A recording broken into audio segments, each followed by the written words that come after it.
I like button mashers. Give me a retro-style 2D beat-em-up or an arcade fighting game and a game controller, and I'm happy as a clam. With thumbs. You know, a clam needs thumbs to play video games. A thumbless clam on a game controller is just a crustacean exploring a kink.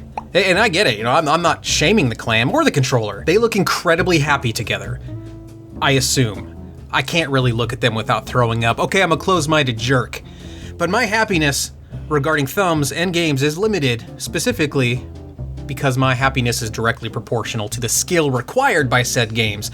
In other words, with 2D beat-em-ups and fighting games, I'm happy as long as I can mash buttons with relative abandon, but make me learn intricate combos, and quickly I become a sad clam. And nothing will change that. No number of thumbs or gamepads willing to try something new in the old C-sack. C-bad, damn it.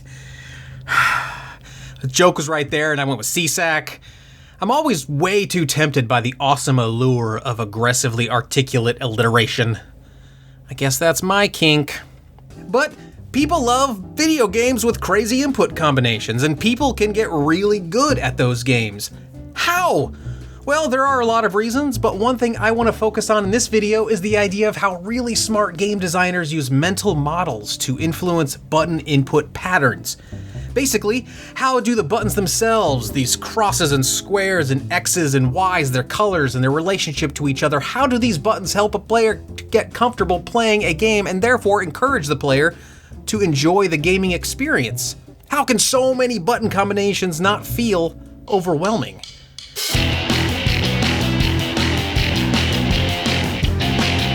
Well, first, let's establish a way to calculate complexity so that we can measure how complexity changes from game to game. A simple equation I like to use is verb times nouns times context equals complexity. Yeah, my way of simplifying a complex game input system is to combine math and grammar. I'm pretty great. So each verb times the count of nouns that can interact with that verb times the number of scenarios that verb can be used in, all summed together indicates how complex a game's moveset is and therefore how complicated it could be to map all of those moves to a gamepad. By way of example, let's look at a game most people know, at least from my old man perspective, most people know this game, Super Mario Bros. 3 on the NES. And to make things simple, let's look at just one verb, throw. Bet you thought I was gonna say jump, didn't you? Nope. In the case of Super Mario Bros. 3, the number of nouns that can interact with that verb is really just 2. The verb throw can interact with fireballs or hammers. Now, for each of these nouns, we count the number of different contexts Mario can use those verb plus noun combinations. So let's do that. Throwing a fireball at a vulnerable enemy kills that enemy while also snuffing out the fireball. Throwing a fireball at an invulnerable enemy maintains that enemy while also snuffing out the fireball. Throwing a fireball at a wall causes that fireball to snuff out. Throwing a fireball at the ground causes the fireball to bounce forward. And throwing a fireball at a cannonball while on one of the flying ships allows the fireball to pass through the cannonball. And I'm sure there are more interactions than that, but let's just stop there. With this one verb times noun times context pairing, we're looking at a complexity score of 5. If we run the same equation using the hammer, we also must apply it to the same contexts as other throwable nouns, meaning we now have another 5, and 5 plus 5 is 10. So altogether then, the throw verb score is 10.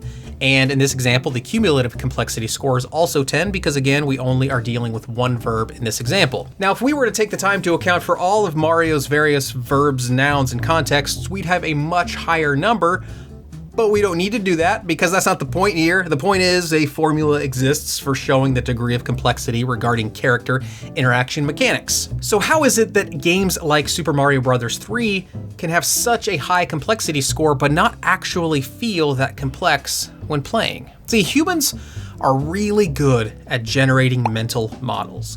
Mental models are systems of understanding the world around us. Now, going back to Super Mario Bros. 3, for example, the player character cannot move through green pipes, and neither can fireballs. Therefore, the player can assume that all surfaces which reject Mario should also reject fireballs, and by extension would also reject other thrown nouns. These assumptions make up our mental model of the game. And the beauty of a mental model is that by using one, we don't have to tax our brains with checking the behavior of every wall, every floor, every brick, every fireball, every hammer.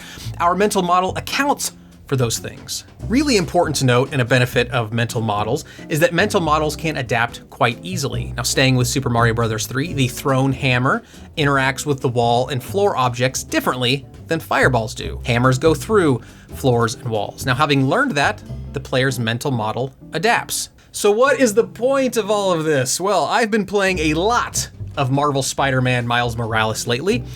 Along with its predecessor, Marvel Spider-Man, these two games have a much higher complexity score than Super Mario Bros. 3. Now, I did some quick math, very quick math, regarding Marvel Spider-Man Miles Morales and arrived at a complexity score of 96, which doesn't sound very complex, but that is just considering the combat verbs and only as standalone actions. Now, in the Marvel Spider-Man games, pressing multiple buttons simultaneously or holding buttons for specific durations of time further stretch what our verbs can do, meaning the true complexity score would be exponentially higher. And I didn't feel like trying to calculate it, so you'll just have to trust me on this quest of ours. But despite this complexity, the game doesn't feel that complex when playing.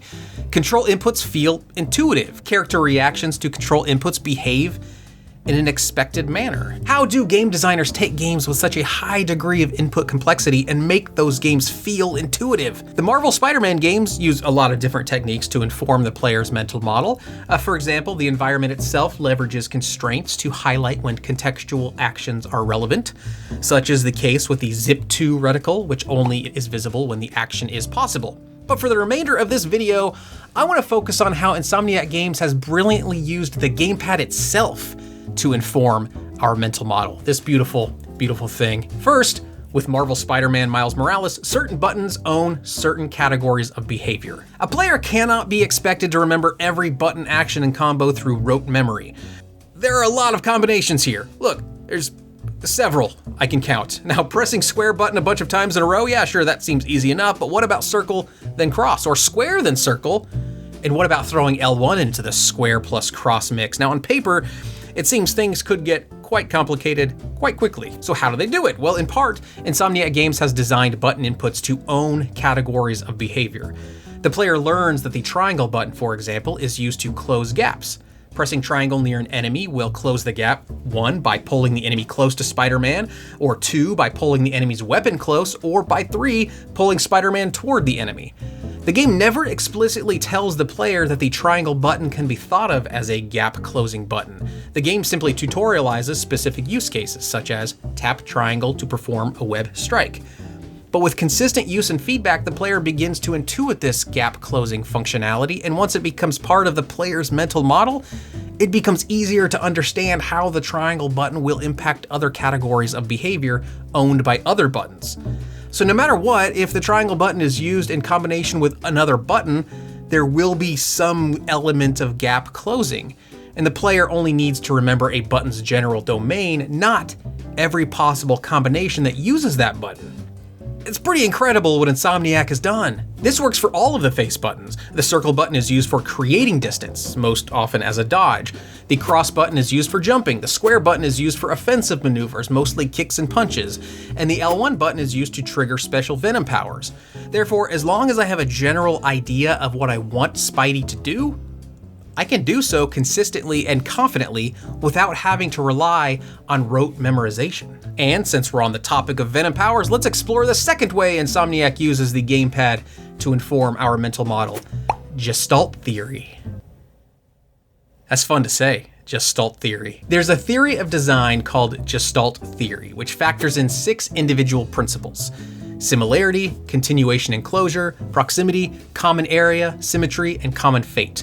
Essentially, these principles help users understand the relationships between various elements. Now, what's important for us is that the formal differences between buttons, as well as the proximity some buttons have, helps the player understand how those buttons work together or don't work together. Shoulder buttons, for example, are physically distant from the face buttons.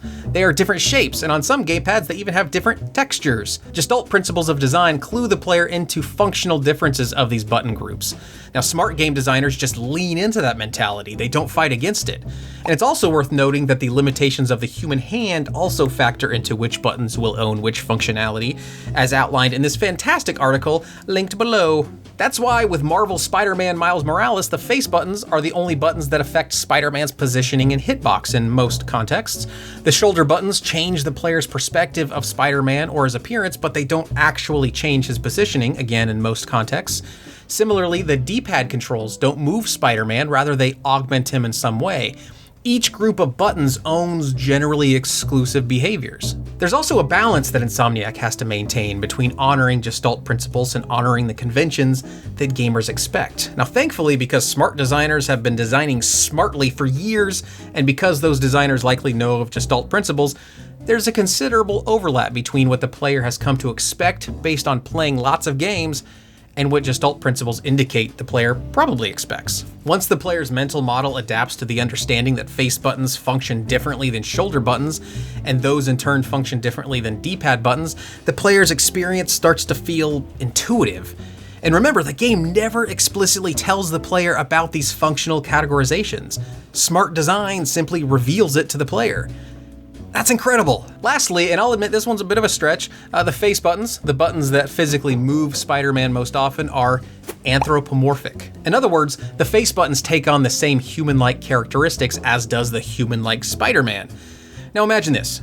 You take the PlayStation controller face buttons and overlay them with an image of Spider-Man.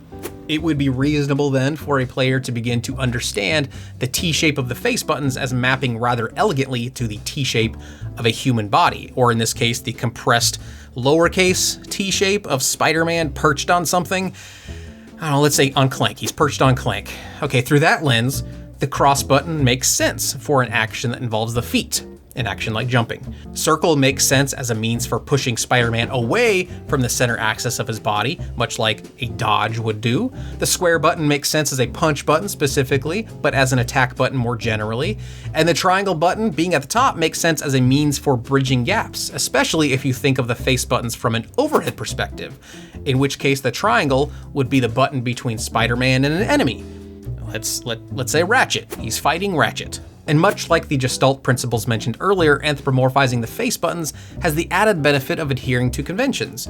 With PlayStation games, for example, cross is generally mapped to the jump, and circle is generally a cancel button, and dodging feels like a cancel style maneuver, right? As in, I'm wanting Spider-Man to cancel out of whatever confrontation he's in the middle of. Like this one. Don't fight Ratchet, Spider-Man. I'm not sure you can win. Like I said, that last method about anthropomorphizing the face buttons may be a bit of a stretch, but I like to think it makes sense. In fact, I dream of a day I could ask the designers at Insomniac if there's any truth to my hunch. Wow, that was a long video. I really appreciate you sticking around. Tell me in the comments below, have you played a game with seemingly complex controls that actually felt really intuitive? Why do you think the controls felt so good? And conversely, what games have you played with completely unintuitive inputs, and why were they so bad? Please like, subscribe, and click the bell icon to make sure you don't miss future videos. If you're still watching this video, you obviously got something out of it, right? You might like it, so it only makes sense to give it a thumbs up and to subscribe. Thank you so much for watching.